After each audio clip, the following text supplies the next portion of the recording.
another guy that was on some of my recordings, and the musicians knew we opened a portal, and we called it Ascension Portal. So the whole thing was art, music, writing music, and then my daughter standing up for the Ascension Center Church Ohana, or Ascension Center Ohana, or Ascension Center organization.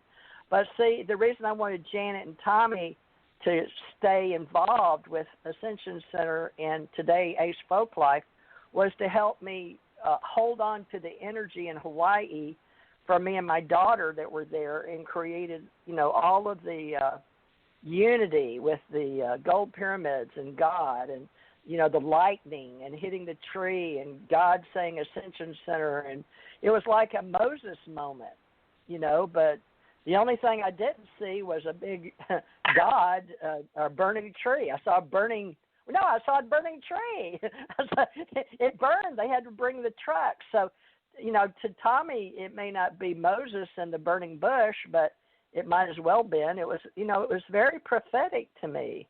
I had signs, y'all, and I've had to fight the world to make this happen. So, and, it's sort of like nobody understands Uncle Jack either, but I feel like he could probably feel my pain if he, created things and nobody gets his work. And, I'm doing my best to hold my, myself together to bring everybody together. So somehow Suzanne found me through another gentleman that said he would make sure that ACO Club, he got me on some level, BMI level. It was out of Alabama. We both were business, I've already forgotten now. But anyway, he and I were in BMI together, and I'm a lifetime member. It's sort of like a Tony Robbins motivation. It was like for entrepreneurs. So, and I can't ever remember his name, but he's in some of our radio shows and on some of our websites. But somehow Suzanne got a calling of, and I believe she was divinely guided. She got given 2 or 3 names by this gentleman, and for some reason she liked me, and I had just quit. Tommy can tell you. I was almost dead. I was so depressed, my husband and my daughter, and I just didn't want to live anymore. And everybody knows I'm a psychic, and Tommy puts psychics down, but he's worked with them forever. And he can tell you stories in Florida and working with the Dolphins when he moved to Hawaii.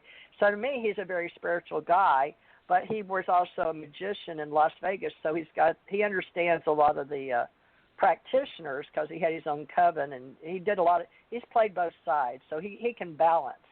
But right now, I need everybody. And so Uncle Jack represents all the people like me that came in music and bluegrass and artists, and I lost my producer. He died. So, Michael Jackson was involved, and he died, and he came to me. Stan Lee came to me. So, Hawaii is not that hard to get to, but I was in Hawaii, and he came to me. Of course, his brothers were helping me in California where Suzanne is. But there's something about what I'm doing that is called by God. And I don't care what you want to say, divine guidance, source, the great architect with the Masons, whatever you want to call it. There is something out there, and when I died, I went to various levels. So I was trying to put the levels together and make them the ascension process, because so many people use the colors of the rainbow and the chakras and the DNA and how you see colors and quantum physics, DNA and all that together. So I don't think Tommy gets me on the papers I've written, and I was even in a Chinese book, not philosophy, a physics book in China. They quoted me because they found me. I was the first one in cyberspace in this timeline with the internet to use the dot theory, where everything came back to a dot. And I explained it all scientifically in a white paper, and it was accepted back in the quantum physics papers, and they took it and used it. So, I did get a little credit there, and that was explained to me. But other than that, I've written a bunch of books about Ascension Age and Ascension Center and extraterrestrials. But Suzanne, until you came along, I wasn't really willing to own my psychic abilities, although for years, I've been paid. I was paid professionally to work at bookstores as a psychic. So I am a paid professional. But I also see the side where last time you were on with me and Tommy, remember that guy that said it's not right for us to meet on Sundays or to have that James Colley was on, remember? Oh, no, it's the other guy who came on, and he said a guest came on when we had James on, and he said it wasn't right to charge for psychic work because if it was God's gift, then we shouldn't charge for it. And my opinion is that, you know, all of our talents are God-given, and people want to pay. I mean, that's just life today. I think theoretically that a psychic should be supported by her community and that she shouldn't have to worry about whether or not she's making X number of dollars.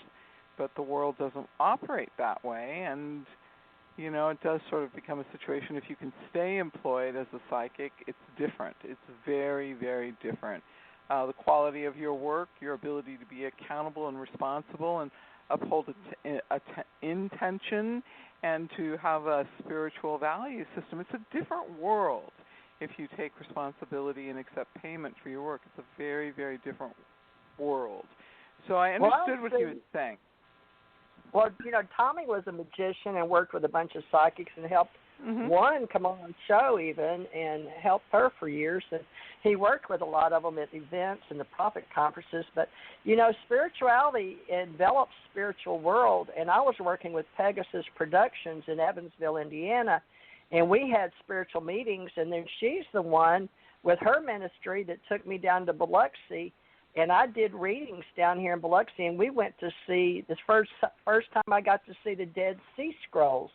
And if I hadn't been asking the ministry to go and read, and she was scared we were going to be picketed. She warned us, you know, that the Ramada Inn, the big one in Biloxi, and then we went over to see in Charles something. It's my mother's best, St. Charles or somewhere over here. But we went to see the Dead Sea Scrolls in the museum.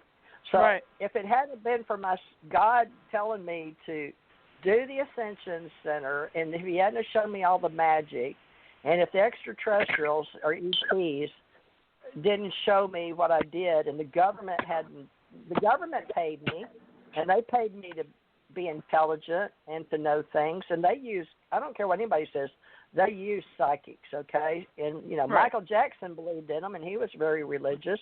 He was raised, I think, Seventh-day Adventist, I think. I forgot. He told me, but I forgot. But anyway, and Stan Lee believed I was a superwoman with my ET stories on UFO Digest, you know. He was looking for people for his show. But, you know, a lot of famous people believed in me, but I never asked them for money. I just didn't. I never asked for money. But now, if I'm going to get paid for my time, when I trained over 1,500 psychics, and I told them exactly on the spiritual side, you're not paying for God's gift. We're all here, but you're getting paid for your time. And there's nothing against law. If even in the Bible, we told them, you know, sure, there's things that man twisted around when the Celestine prophets came through, and then we had, you know, the king, and we only had so many people that were putting together the written word. And, you know, my husband and I had to go through that and go see that Bible, the Gutenberg Bible, in the prison thing. The bars came down because you weren't supposed to do something, and my husband had to stay like 12 hours or something inside it. But, you know, we studied the intelligence of how the Bible was created, and book by book, and all those that didn't make it into the Bible. But a lot of people don't have that logic or intelligence to fall back on.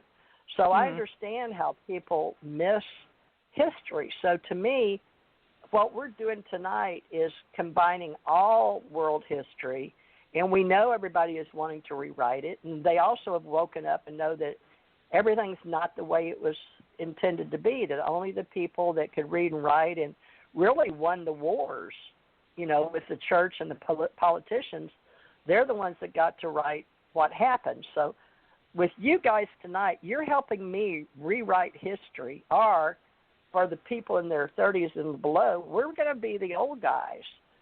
Well, your daughter's here, but your daughter can represent with Geraldine. So maybe she'll come on Sunday after next so we can get some of the young people, because the spirit mysteries and the spiritual science people at your daughter's age. See, my daughters are in their late 40s. Well, they're all at 50 right now. 50, 49, 50, 51. But we need somebody your daughter's age that can come in and learn from the elders in our groups. Yeah, right? Right. So this is their power in the 30s. Well, I hope I answered that, Suzanne, because did. nobody's ever really given me a platform to talk about it. So I guess that's why you were chosen. You were willing to listen, or God chose you. I know He did. He did. They did. Our connecting person is a man by the name of Robert Butwin. He's on LinkedIn, and he calls himself a professional connector. And I told him I was looking for psychics to interview, and he gave me 3 phone numbers. And Robert Butwin is an amazing connector. If anybody is using their LinkedIn page to promote themselves, go on to LinkedIn and click into Robert, and his last name is spelled Butwin, and ask to connect with him. And he'll give you a phone call, and you ask him, is there anybody I can connect with, and he will connect you with different people. So I believe in the synchronistic value of having that opportunity to connect with people that show up in your life, and I don't believe there's any accidents. I believe it's the universe validating who and what you are. I am sorry you haven't had a platform to talk about your spiritual journey and the religious meaning of it, because Sunday is really an important day for you. This is what you really do want, is the opportunity to talk about the process of ascension. So, yeah, long overdue, TJ, for you to talk about that and the importance of who you are today. And we're all resurrecting ourselves. We're all coming out of the state of the old. We're watching a civilization die.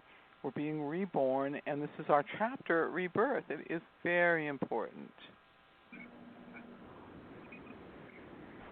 Well, thank you. And Tommy has held the words, but we haven't been able to build anything with him and Janet with the Power of 3 for 8 years. My God. And, I mean, a lot of it's my fault with my husband's death and dying and my daughter's. But, communities are built on hope and faith and spirit, and we have a lot of followers.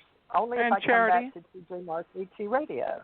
And charity. And then everybody's got their charity and hope and charity. But, if we'll come together and help, somebody fell off. I got to tell you, I got to put a quick joke in here, TJ, to shift the energy a little bit. So when Los Angeles was a very new city, there was a chapter where they had one street was called Hope, one was called Faith, and one was called Charity. It was a common tradition for families to name their 3 daughters Hope, Faith, and Charity. And Faith was renamed, and Hope wasn't, and Charity was renamed. And so the only street in Los Angeles that remains today from its original days is Hope. And I always think that's interesting because maybe Charity would have been better. But anyway, that's, God has a great sense of humor sometimes and presents us with an opportunity to resurrect in the middle of the ashes. And this is the story you are telling today, is that you've picked yourself up from the ashes, you're resurrecting yourself, and you're going back out there and doing it again on hope. Right. And I saw, I was very concerned in Owensboro when the Catholic Church stopped putting the word. They used to advertise on their billboard faith, hope, and charity, and they took it down. No more charity. And, it's considered faith-based, but they would say hope. But they all took charity out. It's like all the churches got taken over by the Republicans. Church, but I was always told that the Jews and the Catholics were Democrats. So, right. Yeah, I don't know about religions anymore, but a lot of the religions are Republicans. But I hope that our group is welcoming and open to all religions, even the LGBT. My brother, Tommy might not like this, but I want to be open. No, Tommy's open because Bill Tracer was one of our open welcoming, and he was open and welcoming for the LGBTQ too. So my brother was on Oprah Winfrey as, he was gay and he played Boy George. So Oprah Winfrey knows about my